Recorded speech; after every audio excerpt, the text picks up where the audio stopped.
respect in your home! Welcome to the fight, Gears. City is overrun with locusts. Bastards are dug in deep.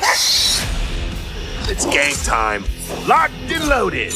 Be on the lookout for these breaks in the field. This city is under locust control. Happy hunting. Biggest fight on the hill in the early days. Just the children inside. Here they come. Tommy guns on their run. Spray. Placing disruptor. Why they do not know. Sniffing wounds to survive. Defusing the bomb! Deploying drone.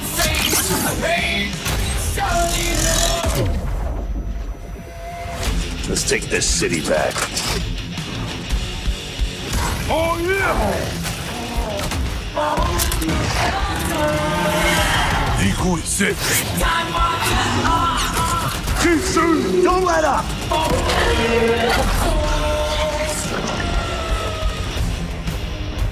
Get down! Move! Is that all you got? Bob plunge it.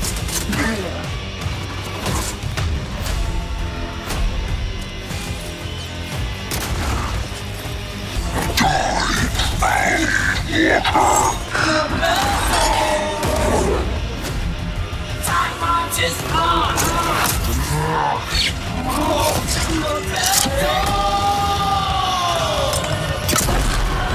Chew on this, asshole.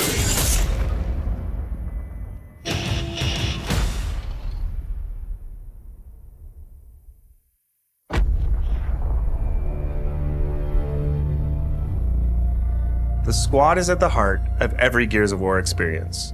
Whether it's in the stories we tell or the modes we build, being a Gear is all about fighting alongside someone who has your back when shit gets intense. Our players have deep connections to their own squads. They tell stories about lifelong friends and family that grew up playing Gears together. Strangers they met in battle and became bonded to through the game. That feeling of fighting side by side is at the center of E-Day's multiplayer modes. And today, we're excited to dive in and show you more. Welcome to Horde Siege. It's an all-new 12-player evolution of Gears' legendary Horde mode. Horde Siege evolves that iconic, back-against-the-wall Horde experience that Gears is known for, with larger, more unpredictable, more cinematic, and more memorable battles for you and your squad. This is 3 squads fighting through their own objectives, crisscrossing with each other through the largest and most immersive multiplayer maps we've ever made. But before you go, you need to choose a class and gear up. Each class has its own tactical gear to match its strategy, as well as progression journey that unlock loadout weapons, armor mods, and tactical gear mods so you can tweak your build to your own personal playstyle. The Assault class is about controlling the battlefield with mid-range weapons while stunning waves of incoming enemies using the Sonic Disruptor. Marksman focuses on precision damage, especially useful with Horde Siege's longer sightlines, while the Pulse Drone attacks Locust units for you and your squad. The Breacher is a point-blank cruiser that pushes hard into the front line to make risky plays, using an adrenaline injector to refill health and reduce incoming damage. And the Medic is a mid-range revive specialist, focused on keeping your squad on their feet while under fire. The Stim Vaporizer revives any gear, even from other squads, within range. Depending on the mission type you've chosen, you'll get a mix of main objectives that will have you moving around the map or hunkering down in a location. These objectives give you more variety than ever before, but they're still focused on the Horde feeling of defending and clearing waves of unique enemy combinations. In Horde Siege, this means securing and protecting rigs, large COG recon devices that have been deployed around the city to scan and map out the enemy's underground tunnel network. They are critical to the defense of Kelowna, but have the unfortunate, noisy side effect of attracting locusts whenever they're activated. Also scattered around the map are secondary objectives. Quick, timed side missions like taking out a high-value target, defusing locust explosives, or delivering a power cord to juice up an active rig. Secondary objectives are optional, but they earn in-session squad perks, boosting your squad's abilities, as well as weapon parts that can be redeemed after your session to upgrade your favorite guns. As you knock off objectives and kill locusts, your squad earns energy. This can be spent at supply caches. There, you can upgrade squad perks, grab equipment like grenades, sentry turrets, and razor mines, change your loadout on the fly if you need a different weapon. Your objectives will often have you cross paths with other squads, and these are really unique, kind of magic moments in Siege, like running into another squad's defensive setup and helping take out some of their waves. But when you both get assigned positions near each other, it can set up a joint kill zone. But a huge relief when your whole squad is DB&O'd and you see a group of gears come sprinting around that corner with a clutch revive. If Command delivers a supply drop, any squad that fights to secure it gets a share of the rewards inside. The first one in gets the best stuff.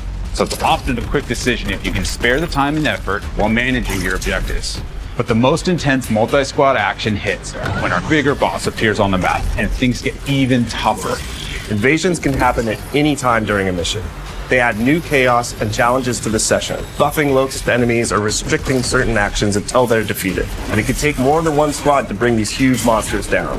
These moments of 12 players coming together to take on iconic locust creatures deliver this great Gears feeling, of fighting alongside a group of soldiers to hold the line. And of course, anyone that helps gets even more rewards. That's fucking beautiful! Once your mission objectives are complete, Command sends in your ride so you can extract. You'll fight through one last intense horde wave to secure the LZ and hold out until your Raven appears. A successful mission will reward you and your squad. While you don't technically all need to make it back to the chopper, your rewards might suffer a bit if you leave your comrades behind. Earned XP will progress your rank, unlocking new loadout weapons, mods, and equipment. But most importantly, any weapon parts you gain can be redeemed to upgrade your arsenal for the next fight. For the first time in a main Gears title, you can mod our iconic weapons. Some mods will apply small tweaks, nudging the gun towards your personal preference. Other mods are more noticeable, changing what effects you get from hitting a perfect active reload. Or if you want to go nuts, you can even throw a bayonet on your Gnasher. That intersection between how you set up your weapons, armor mods, and tactical gear creates more choice and gameplay strategy than we've ever had before. And of course, when you and your squad combine your builds, it can be the difference that gets you through an especially tough mission. Horde Siege missions mix variety, objectives, difficulty, modifiers, and harder challenges each time you play, shaking things up with things like explosive drone deaths, only perfect reloads, or even friendly fire. Poisons also make a return, meaning the Locust Horde gets more powerful as you play through a mission. If you're looking for a dose of that classic Horde grind, our Horde missions will set you up in one spot, testing your squad against 10 grueling waves of survival. All of these elements, combined with the variety of objective locations on each map, and of course the chaotic fun of mixing in 2 other squads of real players, means you'll never have the same experience twice. The ultimate squad challenge in Gears has always been found in our versus modes. 2 squads going head to head, trying to rip each other apart with a mix of tactical teamwork and clutch gameplay. We wanted to deliver that pure Gears PvP feeling, but now evolved with E-Day's new movement mechanics. All our launch modes are 4v4, as Locust and Cog squads square off on all new maps. PvP is where you hone your skills. No mods allowed here. Everyone starts with the same loadout, fighting on symmetrical battlefields to claim key weapon spawns across tactical locations. Our launch maps, Park, Battleship, Outpost, Precinct, Market, and Skyward, are all set in and around Kelowna. And they have that classic Gears feel, focusing on cover, fronts and lanes, but with opportunities to use E-Day's new traversal mechanics. We're starting off with a tight set of 4 modes. Team Deathmatch and Conquest, our new King of the Hill mode, will feel familiar, but with some great new updates. And they're joined by 2 new modes. In Demolition, each squad battles over a neutral bomb, and then attempts to plant it at one of 2 of the opposing team's bomb sites. This is Gears PvP battles at their best. 2 fronts colliding, squads coordinating, with non-stop action as you constantly flip between attacking and defending. Crucible is a great new mode that revolves around the power core. Whoever holds it gains points, but the scoring zone shrinks and it moves as the round goes on. This means the fight is always coming to you. Power core's one charged shot could strip the flesh right off an enemy, so well-timed defensive play can lock in that win. After launch, we'll be adding in new maps, modes, and events to keep things fresh, including some favorites that we're excited to bring back. Gears of War E-Day is a new game. Built from scratch, feel like Gears, play like new. So whether you're a Gears veteran or jumping in for the first time, it was important to us that there was a place to get familiar with the gameplay mechanics. Our short bootcamp tutorial will walk you through the basics, but we've also included a combat training space where you can test out weapons, movement, and even go up against some short Locust encounters to get some reps in. We have pre-made control schemes for all types of players. If none of them fit you perfectly, you can always customize one to your liking. When you're feeling ready to pop some heads, Versus is set up with two main ways to play. Jump into social to get into the fight and roll through some matches. Or you can even choose a playlist, play against bots as you continue to train your skills. If you're feeling up to it, join Ranked to get sweaty and test yourself in more competitive playlists while earning exclusive rewards. Almost all our character skins are based directly in the lore, themes, and events of the Gears universe.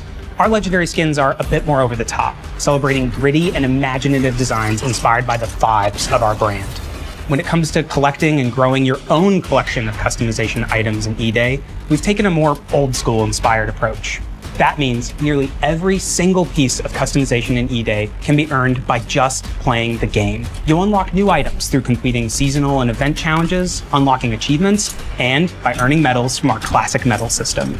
Everything else can be obtained by completing matches and earning coins, which unlock items in the barracks. We'll have a few things that are pay only, but they're limited to our premium edition items and charity or partner content like the Ride the Lightning weapon skin set we've created in partnership with Metallica. Every season, we'll grow our lineup of COG and Locust characters, as well as adding new weapon skins, poses, customization elements, challenges, medals, and events. All of this is to say, there's no battle pass, no pay to win, no bullshit.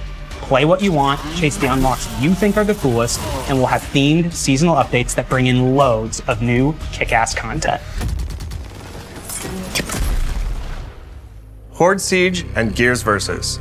Epic PvE battles and tight PvP combat that deliver on that intense Gears action in a totally new game. So grab your squad and join the fight. Early access to the open beta begins August 6th on Xbox, PC, and Steam. And we can't wait for you to get your hands on Gears of War E-Day. We'll see you on the battlefield.